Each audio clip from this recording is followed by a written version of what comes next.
ሰራዊቶቹ ያሉት ነገር ምንድነው ከዚህ በኋላ አላስፈላጊ የሆነ መስዋዕትነት መክፈል አንፈልግም ያሉት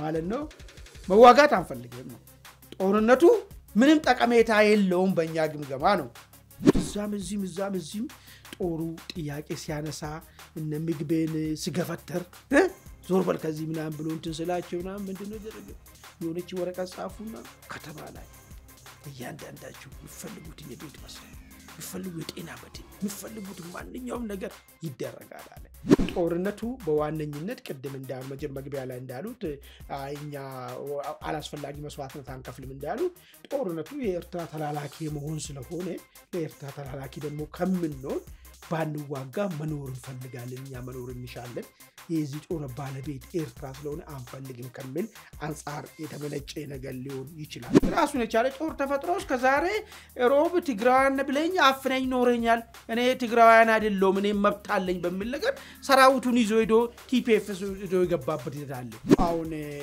ብቸኛ ባላንስ ጠባቂ ሀገር የምትባለው ኢትዮጵያ ነች በዚህ ቀይ ባህር ቀጠና አካባቢ እንድትመጣም ይፈልጓታል እነዚህና አሜሪካን ይፈልጋሉ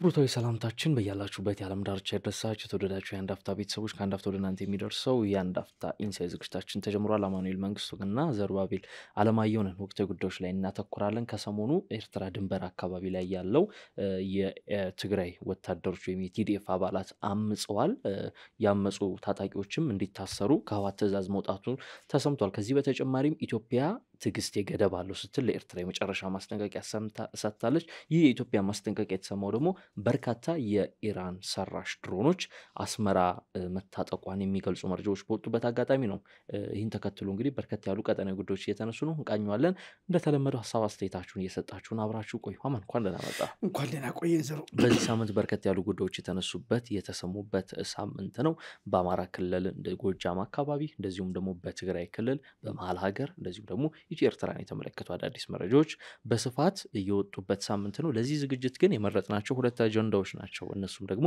በኤርትራ ቅርብ ርቀት ከኤርትራ አይ ቲንክ 35 እና 37 ኪሎ ሜትር ርቀት ላይ በሚገኘው አድግራት አቅራቢያ የሚገኙ የትግራይ ሰራዊት አባላት አይ ቲንክ ካልተሳሳትኩ አርሚ 15 አባላት እዚያ አርሚ ስር ያሉ አንዳንድ የኮር አባላት አምጸዋል መንገዶችንም ዘግተው ነበር እንደዚሁም ደግሞ ይህን ተከትሎ የህወሓት ከፍተኛ ወታደራዊ አመራሮች እነዚህ አመጽ ያስነሱ መንገድ የዘጉ ታጣቂዎች እንዲታሰሩ ትዕዛዝ መስጠታቸውን የሚገልጹ መረጃዎች ወጥተዋል እዚህ እናንተ እዚህ እየተወያየን ባለንበት አጋጣሚ ከህወሓትም ሆነ ከጊዜው መንግስቱ የተባለ ነገር የለም ከዚህ ሐሳብ እስቲ እነሳ ምን መልእክት ሰጠህ በዚህ ወቅት በተለይም ህወሓት ጦርነት ለመጀመር ሙሉ ዝግጅት አድርጓል በአፋር ትንኮሳ ፈጽሟል እየተባለ በሚገኝበት ሰዓት ላይ የጦር ሰራዊቱ አመጽ ምን መልእክት ሰጠህ አመሰግናለሁ ዘሩ እንግዲህ ከዚህ በፊት በተለያየ አርሚ ስር ያሉት የህወሓት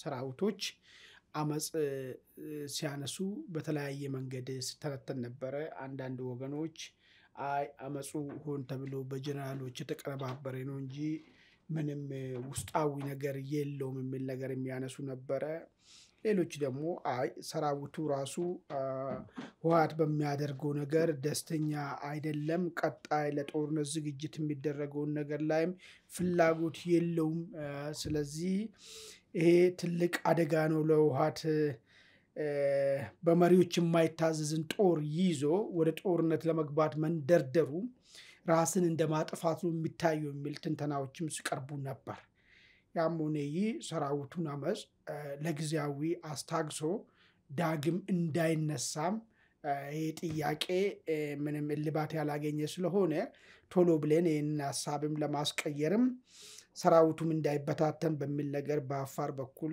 ጥቃትም ወስደዋል ጥቃት ከወሰዱበት ምክንያቶች ውስጥ ሳምንት ባቀረብነው ዝግጅታችን ውስጥ አንዱ የሰራዊቱን አቅጣጫ ወይ ደግሞ ሐሳቡን ለማስለወጥና ይህን ጥያቄ ለማዳፈን ነው የሚል አንስተን ነበር የሆነው ነገር ሆኖ እንግዲህ ህወሓት ለጦርነት ዝግጅት ብቻ አይደለም በይፋ ጦርነት ጀምሯል። በይፋ ጦርነት የጀመረበት ነገር ምንድን ነው? የደበቀውን ከዓለም አቀፍ ከኛ ኢትዮጵያኖች ችግር የለውም ይታወቃል። ያው መሳሪያም እንዳላተረከበ የምናውቀው ጉዳይ ነው። ብዙ ጊዜ የምናነሳው ነገር ነው። ግን ዓለም አቀፍ ማህበረሰቡን ምንም መሳሪያ በእጁ ላይ እንደሌለ እሱ መተማመኛው ፕሪቶሪያል ስምምነት እንደሆነ አድርጎ ብዙ ጊዜ ሲገልጽ ነበር። ነገር ግን ጊዜው አልቋል ብሎ ሲወስን የቀበራቸው መሳሪያዎችን ሲያወጣ ኦሬዲ ዓለም አቀፍ ማህበረሰብም ህወሓት ማን ነው? እንዴት ነው የሚያስበው? እንዴት ነው ዓለም አቀፉ ማህበረሰብ ለማታለል የሚሄድበት ርቀት የተረዱበት ሂደት ነው ነበረው። ስለዚህ ከዚህ በኋላ በጉልበቴ ነው ሁሉም ነገሮችን ማድረግ የሚችለው ወደሚለው ደረጃ ላይ ደርሷል ማለት ነው። በሌላ አነጋገር ጦርነት ነው የሚያወጣኝ የሚል አቋም ላይ ገብተዋል ማለት። ይህ በእንዲህ እንዳለ ነው እንግዲህ እዚህ አዲግራት አካባቢ ያለው ጦር አርሚ 15 አመፁን ከእንደገና የጀመረው መንገድ በመዝጋት እስቲ ምንድን ነው በዚህ አመፅ ላይ የተናገሩት ነገር ምን መልእክት አለው ብሎ ነገር ማየቱ ጠቃሚ ይመስለኛል። ሰራዊቶቹ ያሉት ነገር ምንድን ነው? ከዚህ በኋላ አላስፈላጊ የሆነ መስዋዕትነት መክፈል አንፈልግም ነው ያሉት ማለት ነው። መዋጋት አንፈልግም ነው። ጦርነቱ ምንም ጠቀሜታ የለውም በእኛ ግምገማ ነው። ጦርነቱ ለትግራይ ህዝብ የሚበጅ ነገር የለውም ነው። ጦርነቱ የሌላ ተላላኪ ሆነን የምናደርገው ነገር ነው እንጂ እኛ እንደ ትግራውያን ጥቅም የትግራይ ማህበረሰባችን እኛ ደግሞ እንደ ማህበረሰብ አባል የሆነ የምናተርፍበት ጦርነት አይደለም ነው ያሉት። ይሄ ነገር እንዴት ተፈጠረ ነው ዋና ነጥብ ማለት ነው። ሰራዊቱ ይሄን ስል ይሄ ሐሳብ እንዴት ነው ተፈጠረው? እንደምታወቀው የትግራይ ኤሊቶች መካከል መከፈል ተፈጥሯል።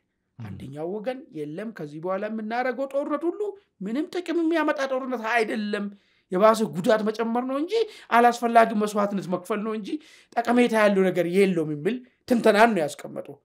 ሌላኛው ወገን ደግሞ አይ አስፈላጊውን መስዋዕትነት ከፍለን ከዚህ በኋላ አሁንም ወደ ስልጣን መመለስ የምንችልበት አጋጣሚዎች ይኖራሉ፣ ወደ ስልጣን እንኳን ባንመለስ የተሻለ ነገር ማግኘት የምንችልበት አጋጣሚዎች አሉ የሚል ነገር ነው ይዞ ተነሳው። ስለዚህ ሶስት ኃይል ነው ያለው። ስለዚህ የኛው አርሚ ፍንትው ብሎ ፊት ለፊት የሚታየው ሁለት ስለሆነ ነው ሶስት ነው።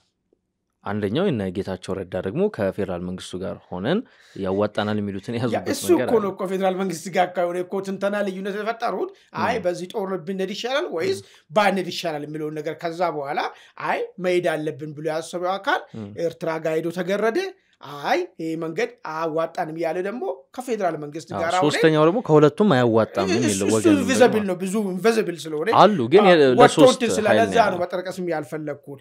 አሁን ይሄ በእንዲህ እንዳለ አርሚ በጀነራል ጎሹ የሚመራው ለምንድን ነው በዚህ ሰዓት አሁን ታንኩም ከቁፋሩ በወጣበት ዓለም አቀፍ ማህበረሰቡን በቃ እነዚህ ሰዎች አይሆኑ ናቸው ከዚህ በኋላ የሚሉትን ነገር አንሰማም ብሎ በወሰነባቸው ሰዓት ላይ እነሱም ዓለም አቀፍ ማህበረሰቡን ከዚህ በኋላ ምንም አንፈልግም ከዓለም አቀፍ ማህበረሰብ ጉልበታችን ይፍታን ብሎ በተንቀሳቀሱበት ሰዓት ለምንድን ነው ጀነራል ጎሹ አርሚ ጦርነት አልፈልግም ያለው የሚለው ነገር ነው። እንግዲህ አሁን በጣም ቬሪ ኢምፖርታንት የሚሆነው ነገር ማለት ነው። አንድ የተወሰነ ምክንያቶችን ማስቀመጥ ይችላለሁ።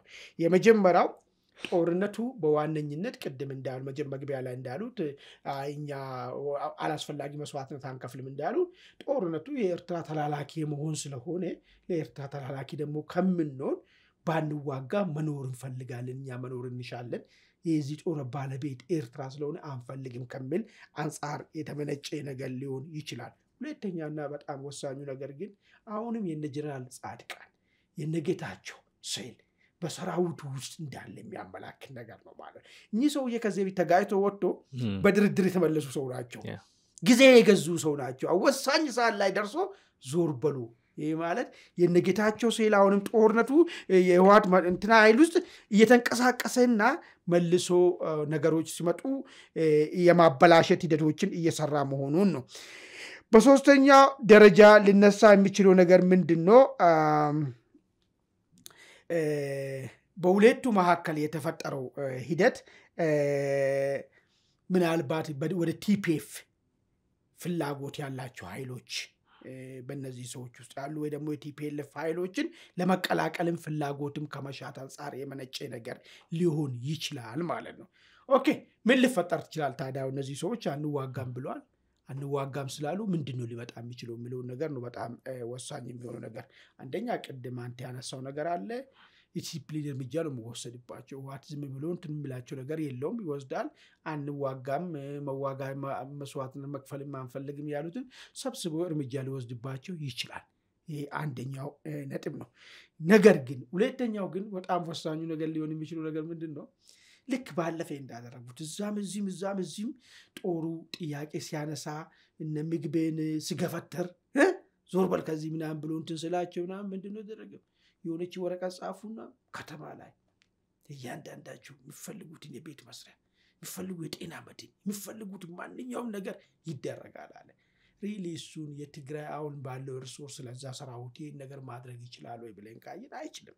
ሊሆን የሚችልም ነገርም አይደለም። እሱ ነገር ያነሱ ነገር ይሄ ጥያቄ አምጡ እዚህ ጋር የሚለው ነገር እንዳይፈጠር ከዛ ምንድነው ተደርጎ አፋር ላይ ነው ጥቃት የፈጸሙት ማለት ነው። አሁን ጦርነት ውስጥ ነን፣ እንደዚህ አይነት ጥያቄ መጠየቅም አችልም፣ አጋጣሚውም የለም። ከጠየቅም ደግሞ አንተ የተለያየ ስም የተለመደ ነገር አለ ባንዳ ነህ ምናምን አገር ችግር ውስጥ እያለን እኛ ትግራዋን ችግር ውስጥ እያለን እንደዚህ አይነት ጥያቄ ታነሳለህ በሚል ነገር ሰራዊቱን ለማንሳት ሞራል የለውም። ጦርነትን ነው የፈጠሩት። አሁንም ሊያረጉ የሚችሉ ተመሳሳይ ነገር ነው የሚያረጉት ማለት ነው። ምንድነው በቅርብ ቀን ውስጥ ጦርነቱ ወይ በወልቃይት ወይ በራያ በኩል ያረጋሉ። ያ ነገር ሰራዊቱን ይህን ጥያቄ የሚያነሳ መሞት አንፈልግም ባይዞ አንድ ሰራዊት መሞት አልፈልግም ካለ በቃ ነገር ሁሉ አለቀ ተበላሸ ማለት እኮ ነው እኮ። እንዴት ነው ሊሆን የሚችለው? መሞት አልፈልግም ያለን ሰራዊት እንዴት ነው ግንባር ይዘህ ልትሄድ የሚችለው? መስዋዕትነቱ ልክ አይደለም ካለ አንድ ሰራዊት እንዴት ነው ወስደው ወደ ግንባር ይዘህ ልትሄድ የሚችልበት ምክንያት የለህም ማለት እኮ ነው። ይዘህ ያለው ሰራዊት ሳይሆን ምናልባት የሃይማኖት ሰው ነው በቃ ያስቆበለም ሃይማኖት ሰው መግደልም መሞትም ስለማይፈልግ አይ ይሄን ነገር ማለት በቃ የለም ማለት ዝም ብሎ መሳሪያ አሳስቆ እንጂ ሊሆን የማይችለው ነገር ነው የሚሆነው። ሌላኛው ግን አንጃ ሊፈጠር ይችላል። አሁን ነው እንግዲህ ቅድም ያልከው ሶስተኛ አማራጭ የሚባለው አንጃ ያደባ ወደዚህም ያላለ አንጃ ብቅ ሊል ይችላል ማለት ነው። ይሄ አንጃ ደግሞ ምናልባት ልክ ሰሞኑ አዳዲስ ነገር እየሰማን ነው ባይዘው ምንድነው ሌላኛ አማራጭም ጦርም ተፈጥሯል። እዚህ ምንድነው የሚባለው ኢሮብ ላይ የሚባለው ራሱን የቻለ ጦር ተፈጥሮ እስከዛሬ ኢሮብ ትግራዋን ብለኝ አፍነኝ ኖረኛል እኔ ትግራዋን አይደለም እኔ መብት አለኝ በሚል ነገር ሰራዊቱን ይዞ ሄዶ ቲፒኤፍ ሄዶ የገባበት ይላል። እነዚህኛው ጋም አዲስ እኔ ትግሬ ነኝ አላሉ እነሱ መጀመሪያ ኢሮፖች እኛ የራሳችን የቻለ ማንነት አለን ነው የሚያነሱት። አዎ ግን እነሱ የሚያነሱት በህዋትና በሻቢያ በሁለቱም ተጨፍልቀናል መብታችን ተጨፍልቋል ነው የሚሉት እንጂ ትግሬ አይደለንም የሚል ነገር አላነሱ። መጀመሪያም ጀምታዳ ኢሮፕነን ማለት ነው እኛ ኢሮፕነን ማለት ነው። ያ ራሱን ይቻላል ማንነት አለን እኮ ነው ክልል ሊሆን እንኳን ያለው ክልል ሆነ አይደለም ቻልኩ ማንነት አለኝ ነው ያሉት። ኩናማም እኮ ራሱን ይቻላል ማንነት እኮ ማንነታቸውን በትግራይ ውስጥ ማንጸባረቅ ስላልቻሉ ነው። አሁን ለምሳሌ አማራ ክልል ውስጥ እኮ ያለው ብታይ እንደው ካጀንዳችን እንወጣለን እንጂ የተለያዩ አነስ ያሉ ማንነቶች ያሏቸው አሉ አይደለ? በዛ ውስጥ አሁን ደነቅማንት ያሉት በዛ ውስጥ በአማራነት ውስጥ የኛ ማንነት ተጨፍልቋል ብለው ነው የሚያምኑት። አሁን የኢሮብም አሁን እንደዛ አይነት ነገር ነው ያነሱ። የቅማንት ጥያቄ ቅማንት እኮ ነው አማራ አይደለም ቅማንት ነኝ እኮ ይያለ ያለው ይሄም እኮ ተመሳሳይነት እኮ ያን ጥያቄ እንዲያነሱ ያደረጋቸው ያን ጥያቄ ያነሱ ያሉት እኮ ማንነታቸው በትግራይ ስር ተጨፍልቋል ብለው በማመናቸው ነው። ጥያቄ ልጠይቅ ትግራይ ውስጥ አሁን ጥያቄ ያነሳው ለምን ታውቃለህ? ትግራይ ውስጥ ትግራይ አይደለንም የሚል ነገር ስላላነሱ ነው እንደዛ ነው። እኔ መግለጫቸው ላይ እንደዛ የሚል ነገር አላገኘሁም። ምንድነው እኛ ኢሮፕነን ማለት እኛ ተጋሩ አይደለንም ነው ያሉት ማለት ነው። በይደርና ሳልፈው እና ይሄ አንጃ የሚፈጠረው አንጃ ምናልባት ራሱን ችሎ ሰርቫይቭ አድርጎ ኤግዚስት ማድረግ ይችላል ወይስ ሄዶ ወደ ቲፒኤፍ ይደልባላል የሚለው ነገር በሂደት የምናየው ነገር ይሆናል ማለት ግን ሊሆን የሚችላቸው እነዚህ ነገሮች ሊፈጠሩ ይችላሉ የሚል ነገር ነው። አሁን እንግዲህ እዛ አካባቢ ያሉ ጥቂት የሚሆኑ ታጣቂዎች እንግዲህ አምጽዋል ጥያቄያቸውንም አቅርቧል። እንግዲህ ባለፈው አዋጅ ወርዷል አዲስ አዋጅ ጸድቋል የሚል ነገር ከትግራይ ጊዜያዊ መንግስት በኩል ቀርቦ ነበር። ይሁንና ግን ያበተሰማ በጥቂት ሳምንታት ጊዜ ውስጥ ነው ዳግም እንዲህ አይነት የጦር ሰራዊት አመጾች ያገረሹት። ወደ ቀጠናዊ ጉዳዮቻችን እናምራ። ከሰሞኑ እንግዲህ አዳዲስ ክስተቶችና ዴቨሎፕመንቶች አሉ ኢትዮጵያና ኤርትራን የተመለከቱ። ዶክተር ጌዲዮን ጢሞቴዎስ የኢትዮጵያ ውጭ ጉዳይ ሚኒስቴር ትግስታችን ገደብ አለው ብለዋል። ኤርትራን ረፊ በሏት ጫና ማሳድሩባት ሲሉ ለዓለም አቀፍ ማህበረሰቡ ጥሪያቸውን አቅርቧል። የሆነበት አጋጣሚ ደግሞ ፕሬዚዳንት ኢሳያስ አፈወርቂ ከዩኤን ልዩ አማካሪ ጋር ውይይት አድርገው ነበር። ይህ ውይይት የተደረገው እንግዲህ በአዲ ያለው ቤተ መንግስት ሲሆን ኢትዮጵያ ኤርትራን በተመለከተ ደብዳቤ ከጻፈችና ደብዳቤ ካስገባች በኋላ ነው የዩኤን ልዩ አማካሪ ወደ አስመራ ያመሩት። ከዚህ በተጨማሪም ከሰሞኑ ብዙ የሳተላይት ምስሎችን እየተመለከትን እንገኛለን። በተለይም ከቴሄራን ተነስተው ምጽዋ ላይ የሚያርፉ የጦር አውሮፕላኖች ጉዳይ መነጋገሪያ ሆኗል። ከዚህ በተጨማሪም በርከት ያሉ ኢራን ሰራሽ ሚሳኤሎችን ኤርትራ እንደታጠቀች የሚገልጹ መረጃዎች ወጥተዋል። እነዚህ የጦር አውሮፕላኖች መመላለስ ሁለት አይነት ትርጉም አላቸው። አንደኛ ኤርትራ እየታጠቀች ስለመሆኑ የሚያሳይ ነው የሚሉ አሉ። ሁለተኛው ደግሞ አብዛኛውን ጊዜ ለሱዳን ለአልቡርሃን ወገን የሚደርሱ የጦር መሳሪያዎች የሚራገፉት ምጽዋ ላይ ነው። ከዛ ነው ወደ አልቡርሃን ወደ ፖርት ሱዳን የሚያመሩትና ምናልባትም እያመሩ ያሉት አንድም ለሱዳን እንዲደርስ፣ ሁለትም ደግሞ ራሱ ኤርትራ እየታጠቀች ስለመሆኑ አስረጅ ሊሆን ይችላል። ይህ ደግሞ ኢራንን እንደዚሁም ደግሞ እስራኤልን በቀይ ባህሩ ውጥረት ውስጥ እየጠራ ያለ እየጋበዘ ያለ ክስተት ስለመሆኑ እየተነሳ ይገኛል። ተያያዥ ጉዳዮች ስለሆኑ አያይዘን እናያቸው ብዬ ነው። ከውጭ ጉዳይ ሚኒስቴር ዶክተር ጌዲዮን ጢሞቴዎስ ማስጠንቀቂያ እንነሳ። አስቲያማን እንዴት አየው? በጣም ጥሩ። እንግዲህ የውጭ ጉዳይ ሚኒስቴር ዶክተር ጌዲዮን ጢሞቴዎስ እንግዲህ ያነሱት ኤርትራን አሳርፉልን የሚል ነገር ነው። ይሄ ጉዳይ የኢትዮጵያ ጉዳይ ብቻ ሳይሆን የዓለም አቀፍም ጉዳይ እንደሆነ ነገሩን ከፍ አድርጎ ያቀረቡበት ሂደት ነው ያለው። ምንድነው ምን ተፈጥሮ ነው ኤርትራን አሳርፉልን የሚል ነገር የመጣው የሚለውን ነገር በሁለት ከፍለን እስቲ ነው። አንደኛ ከዚህ በፊት አይ ቲንክ ኢትዮጵያ ለተባበሩ መንግስታት ክስ አቅርባለች። ምን የሚል ክስ? ኤርትራ ከቲፒኤልኤፎች ጋር አብራ ኢትዮጵያን ችግር ውስጥ ለመክተት እየተንቀሳቀሰች እንደሆነ አንድ እሱ ነው። ሁለተኛ የተለያየ ሀገር ውስጥ የሚንቀሳቀሱ አማጽያኖችን በመደገፍ ኢትዮጵያን አንስቴብል ማድረግ እና የመከፋፈል ስራ ውስጥ ተጠምዳለች የሚል ክስ ቀርቦ ነበር። እሱ አንዱ ነበር። ያውኑ ግን ረፊ በሏት የሚለው ነገር የመጣው ከመቼ በኋላ ነው የሚለውን ታይም ስኬጁሉን ማየቱ በጣም ጠቃሚ ይመስለኛል።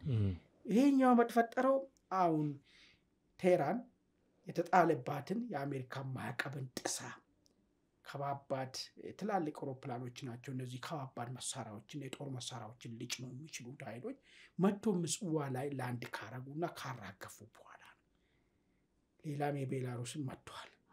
ይሄ ነገር በጣም አደገኛ ነገር ነው። ጉዳዩ ቀጥታ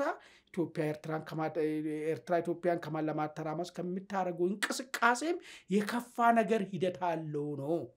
ምንድነው ሊሆን የሚችለው ብሎ ነገር ካየም በሁለት ነገሮችን እናንሳስ። አንደኛ ይሄ መሳሪያ ሄዶ ወደ አልቡራን ይሄዳል። አንድ ሁለተኛ ወደ ናሃውቲ አማጽያን ጋር ይሄዳል። ወደ ሃውቲ አማጽያን ደግሞ ሲሄድ ሃውቲ አማጺ ደግሞ በቅርብ ጊዜ ከአልሸባብ ጋር አብሮ ለመስራት ጉዳዮችን የተፈራረሙበትና የተስማሙበት ሂደትም እንዳለ ነው።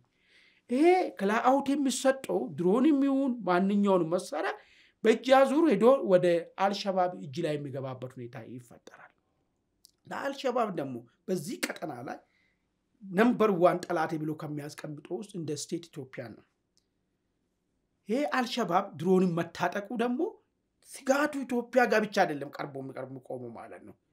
ሌሎች ጸረ አልሸባብ እንቅስቃሴን የሚያደርጉትና ቀጠናው ላይ ሰላምና መረጋጋት እንዲፈጠር የሚፈልጉት ላይክ ምዕራብ ሀገራቶችን ላይክ እንደ እስራኤል ሀገራቶችን ታርጌት የሚያደርግበት ሂደት ነው የሚፈጠረው ነገር ማለት ነው።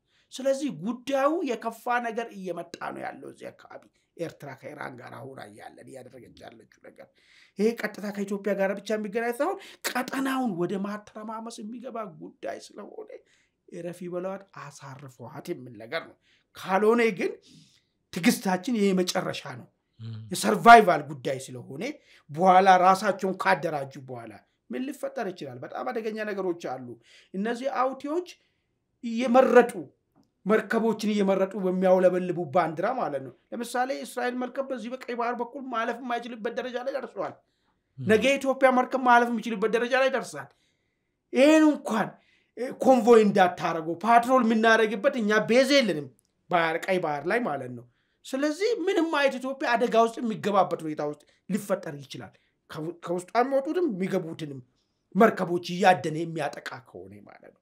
ወደዛም ስለሚያድግ ማለት ነው ነገሩ ማለት ነው ስለዚህ ይሄንን ጉዳይ በጊዜ ማስቆም ማችሉ ከሆነ እኔ ለቀጠናው ሰላም ሲባል ማንኛውንም እርምጃ ለመውሰድ ይገደዳሉ የሚለው ይወቁልኝ ነው እንቅስቃሴውን ብቻ ታርጌት ያደረገ አይደለም ሽብርተኝነትን በቀጠናው እንድስፋፋና እንድጠናከርና ዘመናዊ እንደ ድሮና አይነቶችን እንድታጠቁ እድል እየፈጠረች ነው ያለችው ኤሪትሪያ ስለዚህ አስቁሟት ነው አንደኛው ነገር እየተባለ ያለው ነገር ማለት ኦኬ የጌዲዮን ግን የዶክተር ጌዲዮን ንግግር ማስጠንቀቂያ ግን ከኢራን ጋር ኤርትራ የጦር መሳሪያዎችን ከመታጠቅ ጋር የሚያዝ ነው ይሰፋላ ነገሩ ያድጋል እኮ አዎ ግን በዋናነት ንግግራቸው ከፕሮክሲ ዋር ጋር አያይዘው የውስጥ ክፍፍል እሱ ምንድነው ማስጠንቀቂያ መጨረሻው እኮ ቅድም አስቀምጬልሃለሁ ዩናይትድ ኔሽን ላይ ክስ አቅርበናል እኮ እሱ ነገር ክስ አቅርበናል እንዲህ የሆነብኝ ነው ያለው ይሄ ነገር መቆም የማይችል ከሆነ ወደ እርምጃው ለመውሰድ እንደዳለን ምን ነገር ዘነከስት የምታሳውቀው ምንድነው ታሳውቃለህ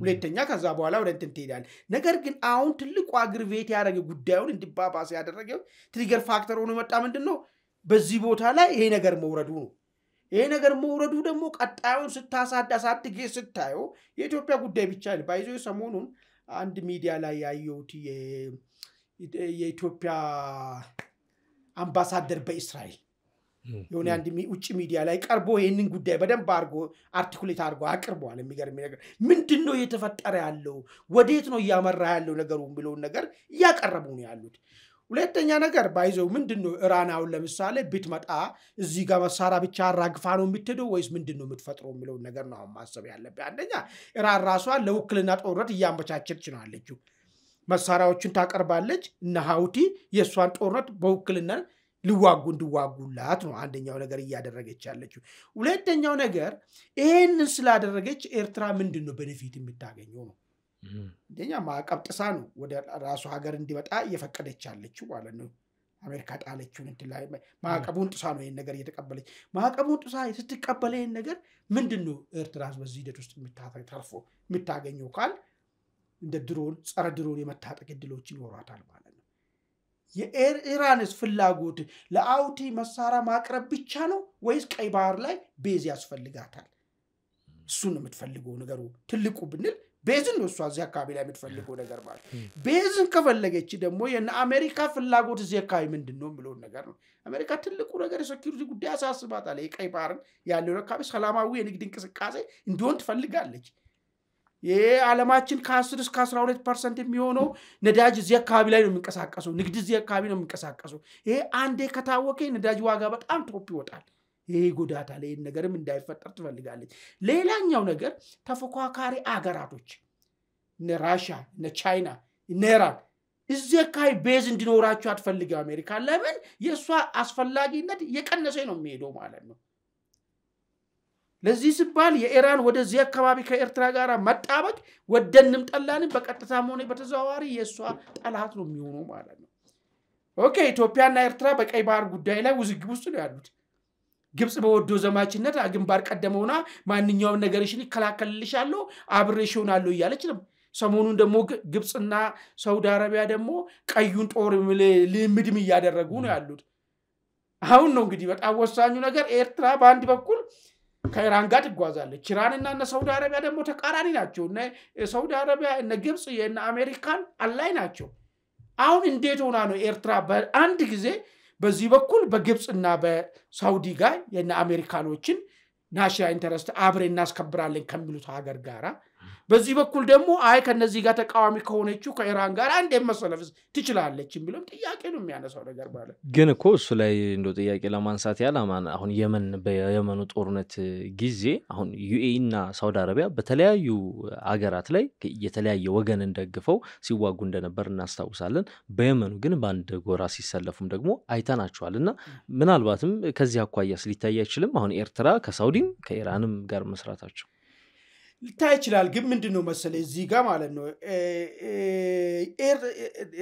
የኢራን እዚህ አካባቢ መምጣት እነ ሳውዲ ይፈልጋሉ ወይ ነው ጥያቄው መጀመሪያ ጥያቄ ይፈልጋሉ ወይ ቀይ ባህር አካባቢ ኢራን እንድትመጣ አይፈልጉም ኤርትራን በዚህ በኩል በቀይ ባህር ላይ አንቺ እናግዝሻለን ይያሏት ኢራንን ጎትታ ብታመጣ እነሱ ራሳቸው ኤርትራ ላይ ጥሩ አመለካከት ይኖራቸዋል ወይ ቅድም እንዳነሳውልህ እኮ አሁን ጂኦፖለቲክሱ አሜሪካ የበላይነት ሆናና እዚህ አካባቢ ቀጠናውን መቆጣጠር ትፈልጋለች ሌላ ተፎካካሪ እንዲመጣባትም አትፈልግም ነራሺያ ቻይናን አልኩ እኮ ኢራንን ጎትታ ስታመጣ ኤርትራ እነዚህ የአሜሪካ ተባባሪ አገራቶች የሆኑት በመልካምነት ይወስዱታል ወይ በቅንነት የሚወስዱ አይመስልኝ እነዛ ሁለቱ ሀገራቶች እኮ ለአሜሪካ ብሔራዊ ጥቅምና ከአሜሪካ ጋር ያላቸው ግንኙነት ላይ ልዩነት የላቸውም ዩኤኢ እና ሳውዲ አረቢያ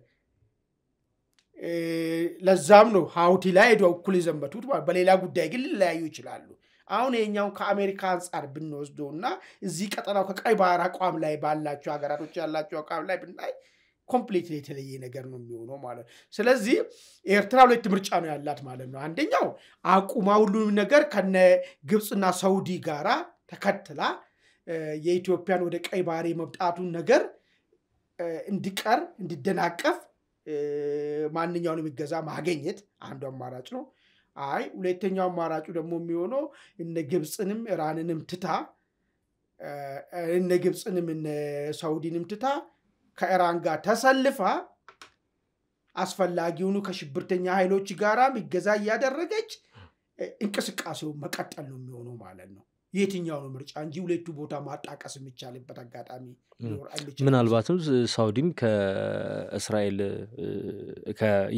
ከኤርትራም ልታፈገፍግ የምትችልበት እድል አለ ምናልባት ብዙ ትኩረት አልተሰጠውም ሰሞኑን አንድ መረጃ የተከሆነ የሳውዲ አረቢያ በርካታ ባለሀብቶች በኢትዮጵያ በርካታ ዘርፎች ላይ ለመሰማራት ትልቅ ስምምነት ፈርመዋል ምናልባት ይሄ ነገር በራሱ ሳውዲ አረቢያ ከኤርትራ ገሸሽ ያለች ወይም ያፈገፈገች እንደሆነ አመላካሽ ተደርጎ ሊወሰድ ይችላል ወይ የሚለውን ነገር ብታነሳው እና ሁለተኛ ደግሞ አሁን ፕሬዝዳንት ኢሳያስ እየወሰዱት ያለው እንቅስቃሴ ራስን የማጥፋት ወይም ሱሳይድ ሊባል የሚችል ነው ወይ ምክንያቱም በቀጠናው በገዛ ፈቃዳቸው አንገታቸው ላይ ሸምቀቆ ያስገቡና እስራኤልንም ወደ ቀጠናው እየጋበዙ ነው እስራኤልን ወደ ቀጠናው ሲጋብዙ ደግሞ አሜሪካን አንስታል እነሱ መምጣታቸው የሚቀር ነገር አይደለምና የእስራኤልንም ኢንተረስት አያይዘው ብታዩ ደስ ይለኛል ጥሩ እንግዲህ ምንድነው አሁን ብቸኛ ባላንስ ጠባቂ ሀገር የምትባለው ኢትዮጵያ ነች በዚህ ቀይ ባህር ቀጠና አካባቢ እንድትመጣም ይፈልጓታል እነዚህና አሜሪካን ይፈልጋሉ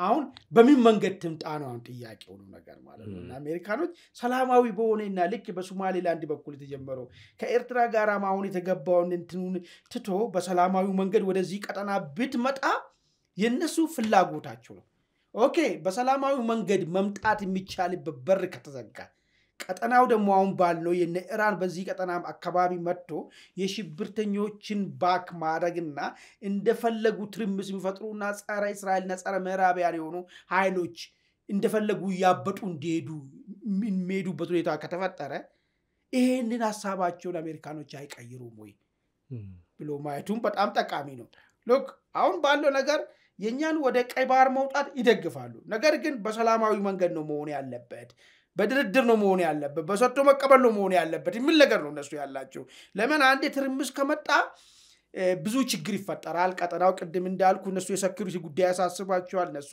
የንግዱ ጉዳይ ያሳስባቸዋል ብዙ ነገሮች አሉ እዚህ አካባቢ ላይ የሚያሳስባቸው የሌሎች ኃይሎች ወደዚህ አካባቢ መጣሉ የሚል ነገር ያሳስባቸዋል ስለዚህ ትርምስ እንዳይፈጠር ይፈልጋሉ ይሄ ነገር እዚህ ነገር በር ስለሚከፍት ነገር ግን የማይቀር ከሆነ እነዛ ኃይሎች ወደዚህ መምጣቱ የማይቀር ከሆነ እነዚህ የባህር ላይ ወንበዴዎች እንደፈለጉ የሚፈነጩ ከሆነ የተሻለ መሳሪያ እየታጠቁ የሚሄዱበት ሁኔታ ከተፈጠረ የተፈራው ስለማይቀር ከዚህ ሁሉ ኢትዮጵያ ወደዚህ ቀጠና የምትመጣበት ሁኔታ ተፈጥሮ ጥሩ ተባባሪና ባላንስ ፓወር ባላንሱን ሊሰራ የሚችል አገር እዚህ ቀጠና አካባቢ ላይ እንድትመጣ ሳይወዱ በግድ እነሱ ሁኔታ ማመቻቸቱ የማይቀር ጉዳይ ነው አንድ እሱ ሁለተኛ እስራኤል ጋር በተመለከተ ቅድም ላነሳል ሞክራለሁ ሃውቲን ባጠናከርከው ቁጥር እስራኤል ላይ አደጋ እየፈጠርክ በሆኑ ምንም አይገልጽ ነገር ነው ይነገር ሃውቲ ደግሞ ጥቃት የሚያደርሰው እስራኤል ላይ ብቻ ሳይሆን ለእስራኤልም የሚደግፈው ሀገራት ላይ ጨምሮ ስለዚህ ምንም አይነት ቀጥታ ሆነ ተዛዋሪ ሃውቲን የሚተባበር ስቴት እዚህ ቀጠና አካባቢ ላይ ካለ ወይ ያ ስቴትን ሐሳቡን ቀይሮ ከዚህ ሂደት ውስጥ የሚወጣበት ሁኔታ መፍጠር የማይሆን ከሆነ ግን እንደምንም ተጠግቶት መፈንገልም ብሎ ማንኛውንም አማራጮች ተጠቅሞ ማለት ነው ከዚህ ነገር ውስጥ እንዲወጣና ይሄን ነገር መቀልበስ ነው አለዛ ግን እያየ ራስን ወደ ማጥፋት ነው የሚሄደው ማለት ነው ስለዚህ ኤርትራ የርስኪ ወስዶ ሲመጣ ምንድነው ቀጥሎ ሊመጣ የሚችለው? ማዕቀብ እንደሆነ የለመደው ነው እኛ በመከራ አስነሳንለት እንጂ የሚወጣም የለም የሚገባም ስለሌለ ችግር የለውም። ምንም ያኔ በደጉ ጊዜ ብዙ የሚያሳስባቸው ነገርም የለም። ማዕቀቡ የለመዱት ነገር ስለሆነ ማለት ግን ምንድነው መሰለ ምትም ሊመጣ ይችላል። አንደኛ ምትም ሊመጣ ይችላል። ሁለተኛ ነገር ደግሞ ኤርትራ ላይ ባይዞ አንዳንድ ሰዎች ታፍኖ ስለተቀመጠ እንጂ ብዙ ጥያቄ አለ። 8 ብሔር እኮ ነው ያለው። ጥያቄ እኮ አላቸው እኮ ብዙዎች እኮ እነዚህ ኃይሎችን ኢምፓወር እያደረገ ከመጣ ስርዓቱም ሊፈርስም ይችላል። ሰሞኑን ጄኖሳይድ ዋች የሚለውን ሪፖርት እንኳን በሆነ የኤርትራ ውስጥ ያሉ አፋሮች እኮ የዘር ማጽዳት እየተፈጸመባቸው ነው የሚለው። ይሄ በጣም አደገኛ ነገር እኮ አሰብ እኮ ያኔ ሀገሪቷ ስትገነጠል ኤርትራ ስትገነጠል 95% የአሰብ ነዋሪ ፖፑሌሽን እኮ ነን ኤርትራ ነበር እኮ። የሚገርም ነገር ይሄንን ነው የሚገርም ነገር ስራ እየሰሩት ያሉት። የሚገርም ነገር ምን ኢትኒክ ክሊንሲንግ እየፈጠሩ ከዚህ እንዳለ ቀይ ባህሩን ካየ የአሰቦች የአፋሮች እኮ መኖሪያ እኮ እስከ ላይ ምጽዋ ጀምሮ እስከ አሰብ ታች ድረስ ማለት ነው። ይሄንን ሆን ተብሎ እያፈናቀሉ እያሳደዱ ጄኖሳይድ እየፈጸሙ ኢትኒክ ክሊንሲንግ እየፈጸሙ ማለት ነው። ከዛ ባህር አካባቢ አፋርን ሊያጠፉና ባህሩ አካባቢ ያለው ፖፑሌሽን ማለት ነው እንትን ሊያደርጉ እየሞከሩ ነው ያሉት ማለት ነው። ይሄ ነው የሱ አካል ነው የሚሆነው ማለት ነው። ስለዚህ እነዚህ ኃይሎች ደግሞ ራሳቸውን እያደራጁ ነው ያሉት። ኢትዮጵያ ውስጥ የቀይ ባህር አፋር ራሱ ጣፋንታውን ለመወሰን ማንኛውንም ማየት ዘመቻ ጀምራሉ ብለዋል። በማንኛውም መንገድ ማለት ነው። እነዚህን ኃይሎች እንግዲህ ባክ ያረክ በሄድ ቁጥር ምናልባት ኤርትራ የምትባለው እንትን ጥያቄ ውስጥ የሚገባበት ሁኔታ ሊፈጠር ይችላል ማለት ነው። የማይቀርም ነገር ነው። አሁን ራሷ ላይ አምጥታ ያጠመደችው ትልቅ ይሁን አጥፍቶ ጠፊውን ቦምብ ነው ራሳቸው ላይ ያጠመዱት መሰላቸው። ለጊዜው ባለፈ እቺን ድሮኗን ካገኙ በኋላ አዲስ አበባ ለማምጣት 5 ቀን አይፈጅብንም ነው ያሉት እኮ። አዲስ አበባን በድሮን እንደበደባለ ያሉ ነበር። 5 ቀን ጀመረንጂ 5 ቀን ያቺ ሴትዮዋ ምንድነው ለዩቲ አምባሳደር የዩኤን አምባሳደር ሶፊያ ምከሮ ነው እኮ ካለ እምቢ ካለ መከራ ይመክሯል። አላርፍ ካሉት እንመታቸዋለን እኮ ነው ያሉን እኮ ያለው። ቺውሉ ድንፋታ የመጣችሁ ከምን በኋላ ነው የቺ ድሮንና መሳሪያዎች እዚህ ጋር ከተማው እንደው እሱ ለውጥ አይተው ከሆነ አሁን ላይ በተለይም በኢትዮጵያ ፖለቲከኞች ዲፕሎማቶች እንደው ባለስልጣናት በኩል በተደጋጋሚ የተነሳ ያለው ነገር በተለይም በዚህ አንድ ወር ውስጥ ምንድነው ኢትዮጵያ በሰላማዊ መንገድ ነው የምትፈልገው። ጠቅላይ ሚኒስትሩም ጌዲዮንም ማነሱት አዳራድሩን የሚል ነገር ያነሱ ነው። አምባሳደር ዲናም ደግሞ የድርድር የውይይት ጥሪን እያቀረቡ ሲገኙ በኤርትራ ሰዎች በኩል ደግሞ አይ ምን ውይይት ነው ቢካለ መከራ ይምከሩ አይነት ነገሮች እየመጡ ነው። እንዳልከው የድሮኗ ነገር ተመስለኛለች ትንሽ ልባቸውን የሚያሳበጠችው። አዎ በእኛ በኩል ባይዞ which is genuine ይመስለኛል። እኔ በሰላማው መንገድ መጀመሪያም ጥያቄው ሲመጣ እኮ ሰጥቶ መቀበል 5 ነገሮችን አይደል ይዞ መጣው ነገር ማለት ነው። በዚህ መንገድ ሲባል አይ ጆሮአችንን መስማት አንፈልግም የኢትዮጵያን ጥያቄ ወደ ቀይ ባህር መምጣት የሚባል ነገር በፍጹም ልንሰማ አልሰማንም ልንሰማም አንፈልግም የሚል ነገር ነው ያነሱ። ኤርትራኖች ተቀየሙ አቆረፉ ብዙ ችግር ፈጠሩ አይደል ለጥያቄ ከመጣ እነሱ ወደ መነጋገር ከመጣን ቅድም ያልኩ ንግግር እኮ ነሳለ እኮ አሰብ እኮ በ1958 ያኔ ፌዴሬሽን ዩኤን ኮንቬንሽን እኮ ውሳኔ ሲወጣ ጊዜ ማለት ነው 390 የሚባለው ጉዳይ ለምን ተቀመጠ? ወይ መዋድ አንዋድም ካላችሁ ደግሞ በፌዴሬሽን አብሮ መኖር አንኖርም ካላችሁ ደግሞ አሰብ የኢትዮጵያ ምጽዋ ያስመራ ተብሎ እኮ ነው ተለያየው ነገር እኮ ይሄ ግራውንድ እኮ አለው ነገሩ ይገለጣል። ንግግር ከመጣ ይሄ ዝርዝር ነገሮች ይመጣል።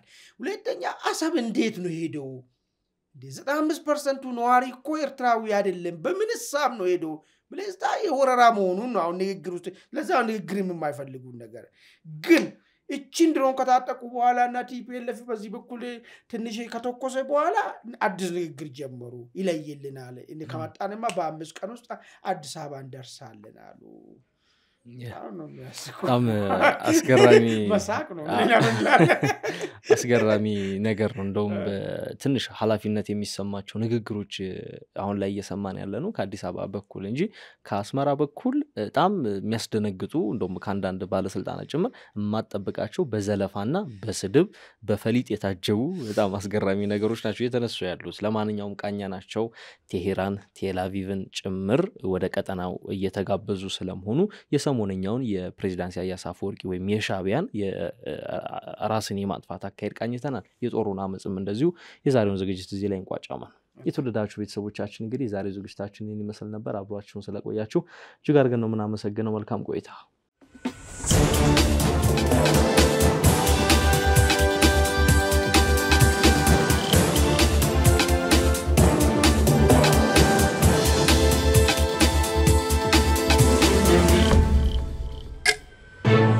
Thank you.